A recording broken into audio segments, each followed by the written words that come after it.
Hello ನಮಸ್ಕಾರ. ಇವತ್ತು Sunday.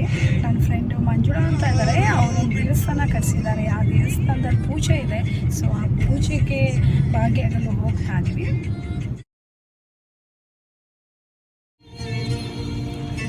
ಇದಿರೋದು ತಾತಗುಣಿ ಗ್ರಾಮದಲ್ಲಿ. ದೇವಸ್ಥಾನ ಬಂದು ಮುನೇಶ್ವರ ದೇವಾಲಯ.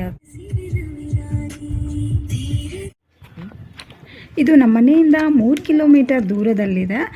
It is bit isolated. ಇನ್ನೊಂದು ವಿಶೇಷತೆ ಅಂದರೆ ಇದು ಪ್ರಕೃತಿ ಮಧ್ಯದಲ್ಲಿದೆ. ಅವ್ರ ತೋಟದ ಮಧ್ಯದಲ್ಲಿ ದೇವಸ್ಥಾನನ ಕಟ್ಟಿಸ್ತಾರೆ. ತೋಟದ ಮಧ್ಯದಲ್ಲಿರುವ ಈ ದೇವಸ್ಥಾನ ತುಂಬ ಚೆನ್ನಾಗಿದೆ. ಈ ಮುನೇಶ್ವರ ದೇವರು ತುಂಬ ಪವರ್ಫುಲ್ ಅಂತ ಹೇಳ್ತಾ ಇದ್ರು. ಅವರ ಕುಟುಂಬಸ್ಥರೆಲ್ಲರೂ ಸೇರಿ ಇವತ್ತು ಪೂಜೆಯನ್ನು ಇಟ್ಕೊಂಡಿದ್ರು.